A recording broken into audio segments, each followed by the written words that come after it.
l'assassino Fabrizio Biscaro non prova alcun rimorso per quello che ha fatto. Le parole del suo avvocato: vive in un mondo tutto suo, chiesta la perizia psichiatrica. Il magistrato Carlo Nordio spiega le difficoltà della giustizia di fronte a questi casi. Impossibile immaginare cause scatenanti e impensabile, dice, carcerare una persona con il solo presupposto che sia malata. A Torino la manifestazione nazionale di CGIL, CISL e UIL contro lo sblocco dei licenziamenti. In piazza anche il sindacato Veneto, l'allarme, rischio concreto di nuove fratture sociali. Operaio 46enne in gravissime condizioni a Vicenza dopo essere stato investito da un furgoncino mentre lavorava lungo la A31. È stato travolto e trascinato per una decina di metri sotto lo sguardo dei colleghi. Ha sorpreso il ladro appeso al balcone di casa a Mestre. La testimonianza dell'inquilino: il ladro in fuga dopo essere letteralmente saltato dal secondo piano. Sabato 17 luglio torna la festa del Redentore dopo l'assenza di un anno, ma l'effetto Covid non è finito. Ingressi contingentati.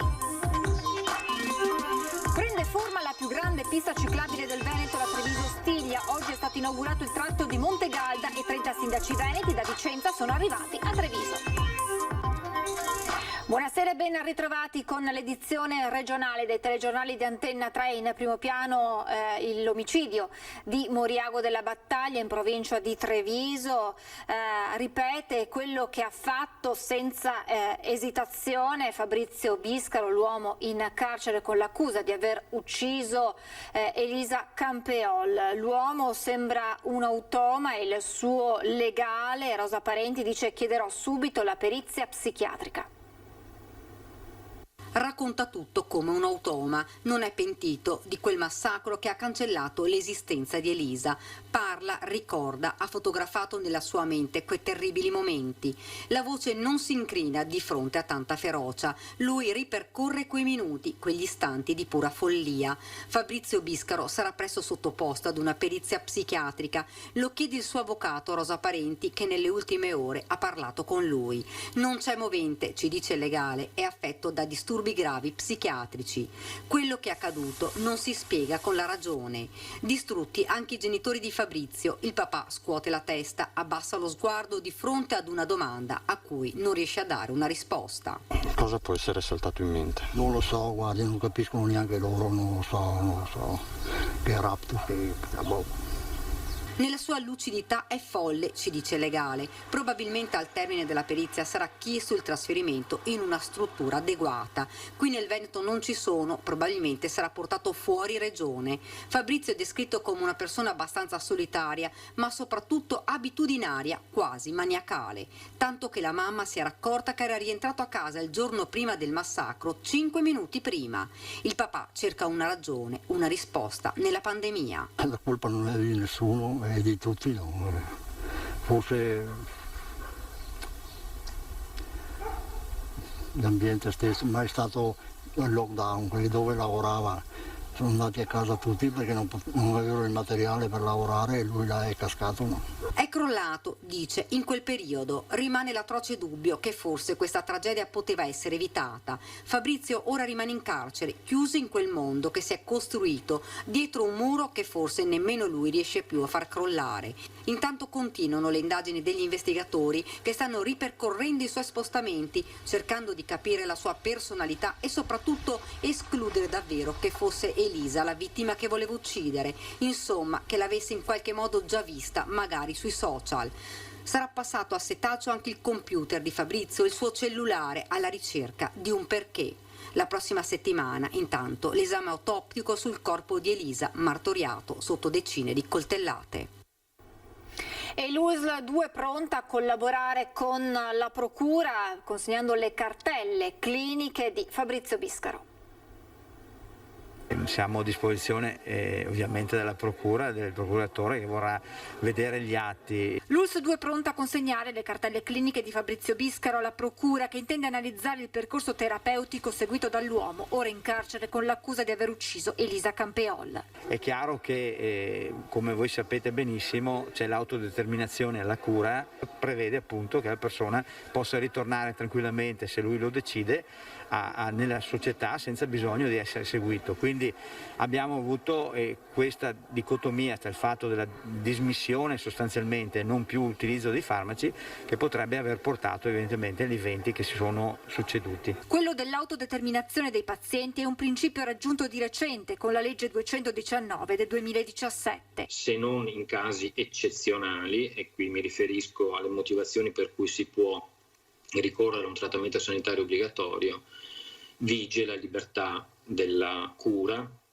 e il consenso alla cura nel nostro caso è un consenso che va continuamente ricercato e condiviso con la persona. Nel corso del tempo le richieste di aiuto giunte ai servizi di salute mentale sono aumentate in modo considerevole. I nostri servizi di salute mentale sono sommersi da una quantità di domanda veramente importante alla quale stiamo facendo fatica a dare delle risposte. A pesare la carenza di specialisti. Io sono a Treviso da 2 anni, è stato fatto di tutto e di più, dai concorsi a tempo determinato, a tempo indeterminato, ci sono pochissimi psichiatri, la sofferenza del nostro dipartimento è la sofferenza di molti altri dipartimenti. Fondamentale per Meneghetti chiarire quello che è il ruolo della psichiatria. Stiamo attraversando un periodo nel quale rischia di prevalere l'attribuzione forte alla psichiatria di una funzione di controllo sociale. Questo va detto, la psichiatria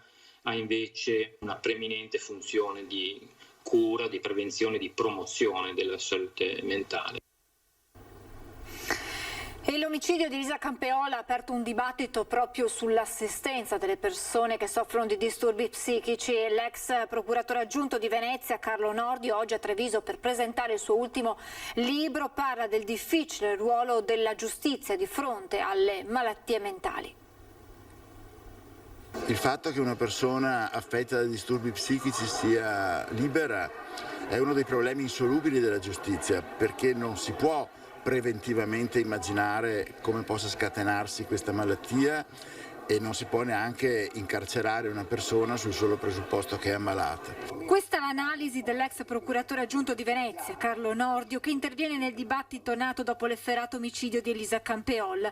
Una disanima puntuale, quella del magistrato, sui limiti della giustizia di fronte a queste patologie che rendono problematica una revisione del sistema. Il sistema va rivisto, ma sempre conoscendo i limiti della psichiatria e della psicologia. Le malattie psichiche sono le più difficili da individuare, da curare, ma soprattutto sono le più difficili da farci prevedere quella che possa essere, quali possono essere i loro esiti e i loro risultati, e in questo la giustizia è indifesa.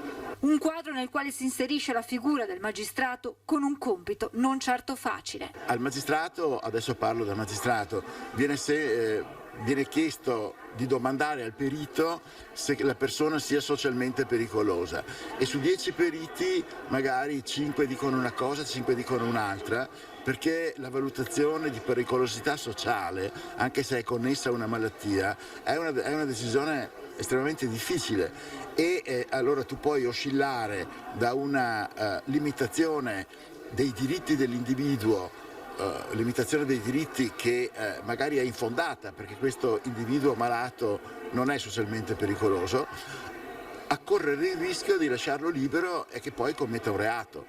Questo è un giudizio prognostico che è quasi divino e sul quale bisogna, posso dire con grande dolore, rassegnarsi.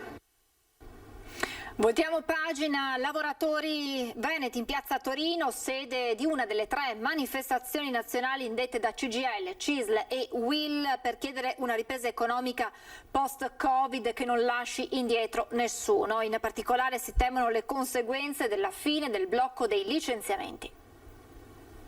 Dopo tanti mesi duri di emergenza sanitaria in cui abbiamo dato il contributo nei territori, nei posti di lavoro per aiutare questo Paese a reggere l'emergenza più dura, finalmente finalmente ritorniamo in piazza per dire che vogliamo essere protagonisti della fase di rilancio e di ricostruzione dell'Italia. Il Veneto e l'Italia hanno iniziato con più di un'incertezza il difficile percorso che li porterà fuori da un'emergenza pandemica che nessuno fino a un anno e mezzo fa si sarebbe aspettato di vivere.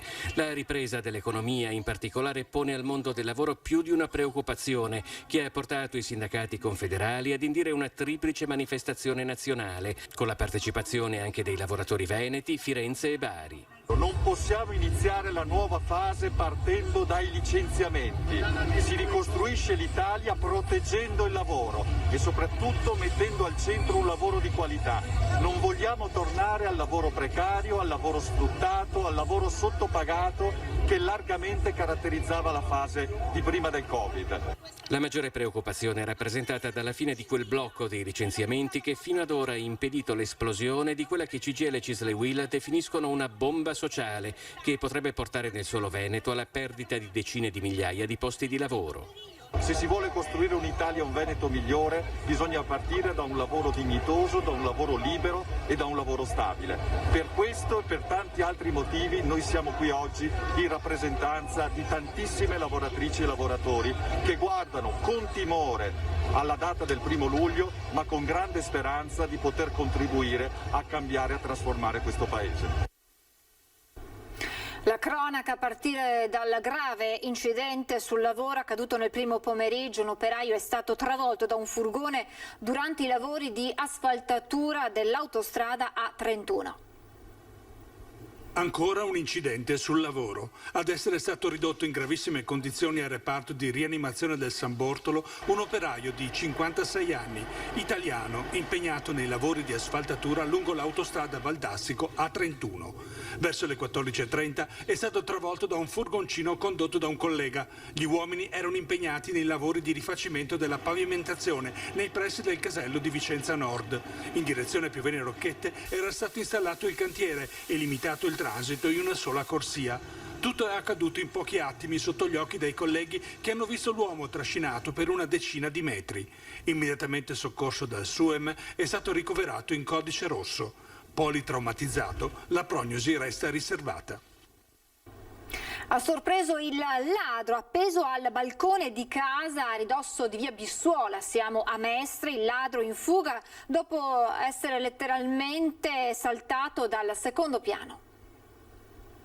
Mi sono trovato praticamente alle 2 del mattino con il ladro in terrazza e sono riuscito in modo molto semplice ma anche ovviamente veloce a farlo fuggire gridandogli appunto ladro, e si è gettato dal secondo piano dell'appartamento della mia compagna. Si è trovato faccia a faccia con il ladro acrobata in piena notte l'altro giorno. Erano le 2 del mattino quando gli strani rumori della serranda forzata da chissà chi lo hanno svegliato dal sonno leggero, quindi la brusca e angosciosa scoperta. Il ladro sospeso e sorpreso tra l'inferriata e il pianerottolo del balcone di casa al secondo piano di questo palazzo, a 2 passi dall'incrocio con via Bissuola a Mestre. Dal secondo piano, secondo me, si è proprio girato fronte alla terrazza e ho sentito l'impatto, perché l'impatto c'è stato, e ho sentito anche i passi successivi della fuga. Io ho continuato a gridare in modo veramente pesante. La preoccupazione di quel che sarebbe potuto accadere se il ladro acrobata fosse riuscito nel suo intento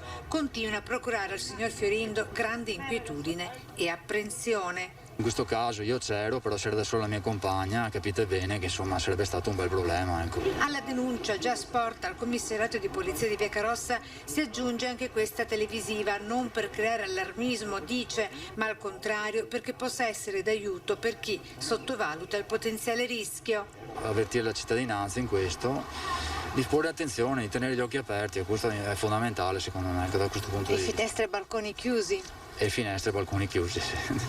Soprattutto. Nuovo sequestro di medicinali importati abusivamente in Italia da parte della Guardia di Finanza di Treviso. Botulino importato illegalmente nel territorio nazionale. Un carico di quasi 30.000 dosi di 3 distinti medicinali prodotti in Corea del Sud, tutti con il botulino come principio attivo, è stato sequestrato dalle fiamme gialle del comando provinciale di Treviso nel corso di un posto di controllo al casello autostradale di Venezia Est. Si tratta di medicinali destinati all'ambito estetico che i finanzieri hanno trovato a bordo di un furgone proveniente dalla Polonia e diretto in provincia di Napoli, nascosti in un contenitore senza particolari caratteristiche tra i bagagli dei 5 passeggeri. Sull'origine e il trasporto della merce, del valore commerciale di oltre 50.000 euro, il conducente, un ucraino di 46 anni, non ha saputo esibire nessun documento. È stato quindi denunciato per commercio di medicinali non autorizzati dall'Agenzia Italiana del Farmaco. Nei mesi scorsi sempre la Guardia di Finanza, nei pressi dell'area di sosta a Roncade, aveva sorpreso un 50enne croato e un 35enne italiano mentre si scambiavano pacchi di un farmaco prodotto in India, una sorta di Viagra, anch'esso non autorizzato dall'AIFA. Ci fermiamo per la pubblicità, subito dopo parliamo della festa del Redentore, a tra poco.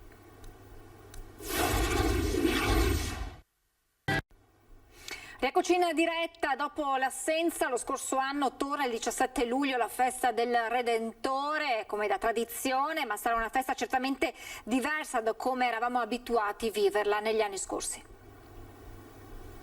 È la notizia del giorno. Dopo un anno di stop forzato dalla pandemia, torna la festa tra le più amate dai veneziani, quella del Redentore. Ci saranno pure i tradizionali fuochi d'artificio a illuminare il bacino di San Marco. La partecipazione alla notte famosissima il 17 luglio sarà però a numero contingentato per evitare il crearsi di assembramenti, dunque accessi limitati con percorsi controllati, transenne e distanziamenti per tenere separati i vari settori del pubblico. Riunioni fiume in prefettura in queste ore, da cui trapelano indiscrezioni logistiche. Per assistere dalle rive delle aree prospicienti il bacino bisognerà prenotarsi su un portale. Regole anche per le tavolate sulle rive. Pure chi vorrà assistere ai fuochi in barca dovrà prenotarsi. Le ipotesi di lavoro con la Capitaneria di Porto prevedono il mantenimento della ripartizione di aree per tipologie di imbarcazioni. In particolare il numero di persone partecipanti sarà legato alla grandezza del natante. La priorità nelle prenotazioni verrà data ai residenti, così come era stato studiato nel 2020, e una quota di posti sarà riservata agli esercenti e altre categorie. Ancora nulla è stato deciso, ma quasi sicuramente chi verrà al Redentore dovrà esibire il Green Pass. Allo studio la possibilità di allestire qualcosa a San Giuliano, a Mestre, con l'intrattenimento musicale, per consentire di vedere lo spettacolo pirotecnico anche dalla terraferma. Così come si sta ipotizzando di mettere dei blocchi sul Ponte della Libertà quando gli accessi in auto superassero il tetto massimo previsto. Il sito del comune annuncia l'apertura del ponte votivo che collega le Zattere con la chiesa del Redentore alla Giudecca sempre sabato 17 luglio alle 19. Domenica 18 dal pomeriggio in programma anche le regate comunali e alla sera dalle 19 nella chiesa palladiana del Redentore la tradizionale messa presieduta dal patriarca Francesco Moraglia. Prende forma la più grande pista ciclabile del Veneto, la Treviso-Ostiglia.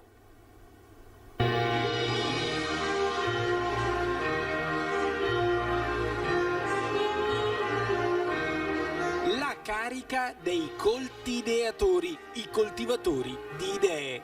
Loro sono i sindaci vicentini, padovani, trevigiani che, inforcata la bicicletta, da Piazza dei Signori a Vicenza sono arrivati in Piazza dei Signori a Treviso.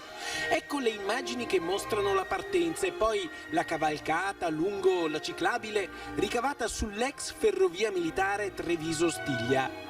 Via i binari è stata creata una lunga striscia d'asfalto di 70 km che, a lavori finiti, saranno 118. Fino a Montegalda la provincia di Vicenza è tutta asfaltata e abbiamo tutta una bellissima pista ciclabile. La ciclopedonalità deve essere il futuro della mobilità sostenibile.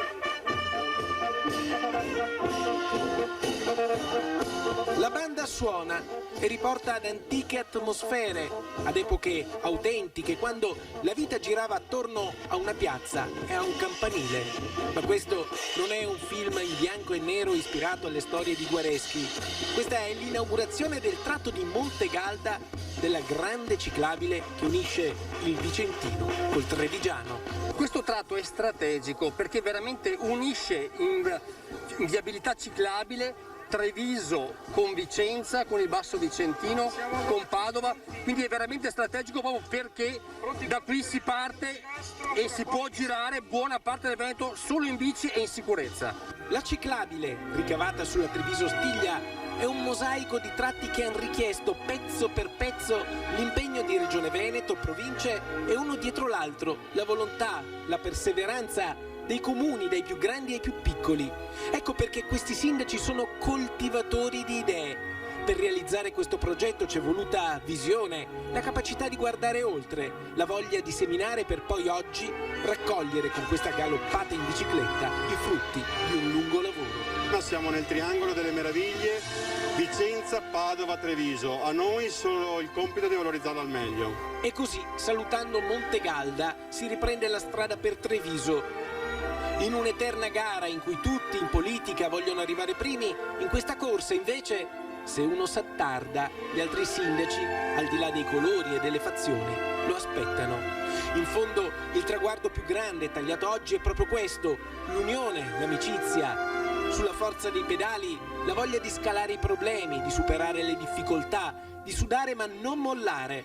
L'emblema, il simbolo, l'immagine di un Veneto che guarda avanti e non si ferma.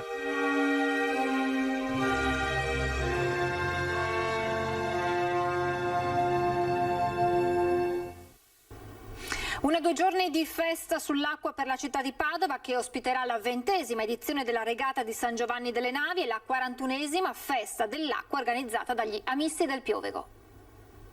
È sempre un po' particolare pensare Padova come città d'acqua. In realtà Padova è città d'acqua e d'acque.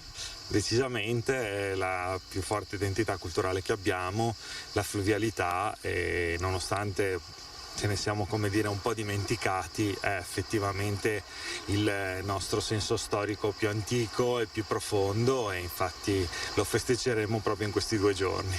Un ritorno alle origini è lo spirito che muove i soci dell'associazione di Voga alla Veneta Amisti del Piovego, protagonista di una 2 giorni fra la Golena Licorno, la Specola e il Ponte dei Tadi, lungo il tronco maestro del Bacchiglione, che culminerà domenica 27 a partire dalle 18 nella tradizionale processione verso il piccolo oratorio di San Giovanni delle Navi. Faremo una processione acquea verso la chiesa di San Giovanni delle Navi, omonima appunto, sarà possibile visitarla, e poi questo corteo di barche poi tornerà verso qui dove siamo ora, cioè la sede della Licorno, che è l'attuale sede degli Amici del Piovego. E la fase più caratteristica, più scenografica, sarà sicuramente di fronte alla Specola.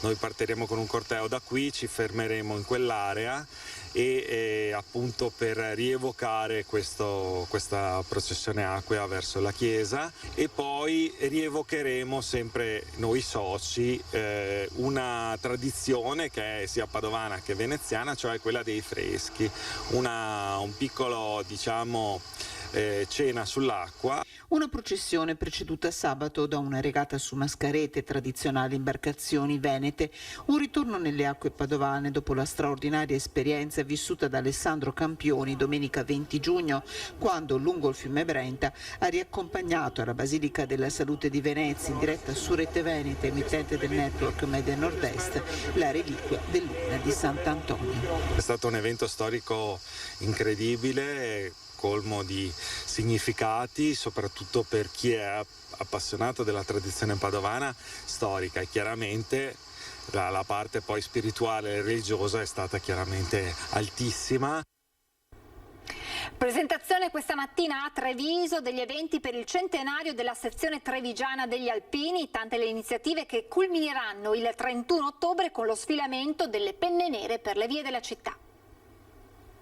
La sezione di Treviso conta 89 gruppi, 8.700 alpini più altri 2.000 aggregati, quindi una forza di quasi 15.000 associati. Questi i numeri delle penne nere trevigiane nell'anno del centenario dalla fondazione. Era infatti il 1921 quando 7 alpini, tra cui Guido Bergamo, il reduce della Grande Guerra più medagliato d'Italia, fondarono la sezione di Treviso nelle stanze dell'allora Hotel Stella d'Oro, oggi Piazza Borsa. Un secolo di storia e di impegno che verrà ricordato con tutta una serie di eventi presentati nel Salone dei 300, che con gli alpini ha riaperto le sue porte chiuse dal contagio. Stiamo lasciando alle spalle la sofferenza, i dubbi che hanno purtroppo caratterizzato questi ultimi 15 mesi, ma soprattutto guardiamo al futuro con entusiasmo, socializzando e soprattutto programmando questi grandi eventi. Nella lista il primo evento si è già tenuto ad Arcade, dove da 26 anni gli alpini organizzano il premio letterario Parole attorno al fuoco.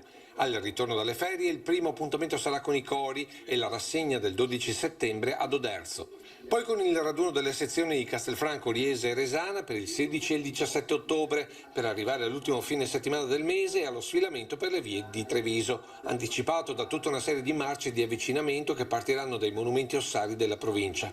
Da Cimagrappa al Bosco delle Penemozze, da Nervesa, Fagarè ma anche da Biadene, dove c'è l'ossario più piccolo d'Italia, tutta una serie di staffette si alterneranno da venerdì 29 a sabato 30 sera come simbolo di unità tra tutti i gruppi della sezione, pronti a sfilare domenica mattina 31 ottobre. Arriveremo al Duomo, dove sarà celebrata la Santa Messa dal Vescovo di Treviso, poi ci sposteremo alla Piazza Vittoria, onoreremo i caduti e la bandiera, e poi ci sposteremo in Piazza Borsa, dove sarà scoperta una stele a ricordo di quel luogo dove 100 anni fa fu costituita la sezione ANA di Treviso. È tutto, vi lascio alle previsioni meteo, grazie per averci seguito e buon sabato sera a tutti.